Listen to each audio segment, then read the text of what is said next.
Chapter 6. Ta-da! In the torchlight, Jack saw three huge men standing over him.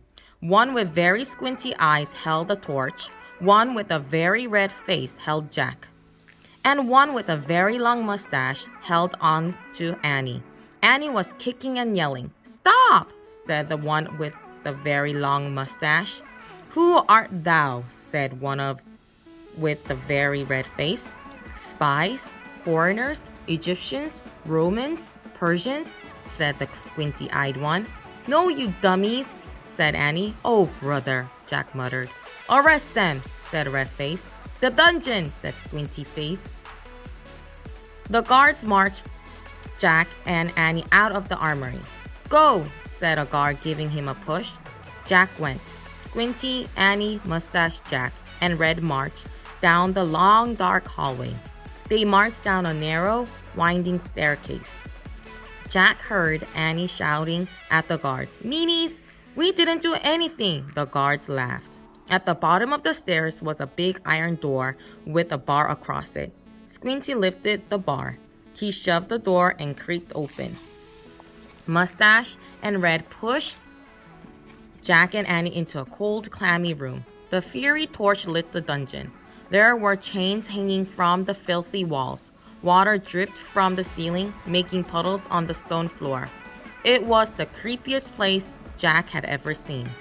"We'll keep them here till the feast is done, then turn them over to the Duke," said Squinty. "He knows how to take care of thieves." "There will be a hanging tomorrow," said Mustache. "If the rats don't get them first," said Red. They all laughed.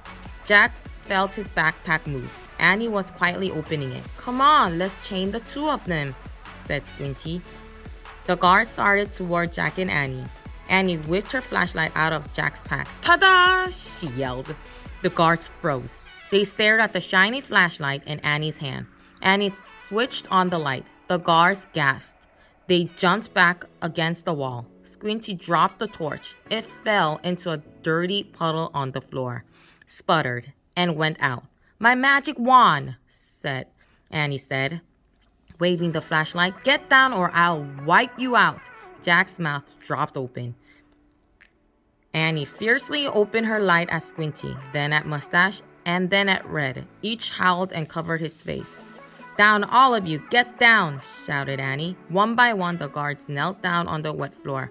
Jack couldn't believe it. "Come on," Annie whispered to Jack. "Let's go now."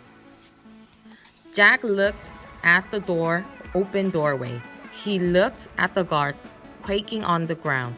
"Hurry," said Annie in one quick leap. Jack followed Annie out of the terrible dungeon.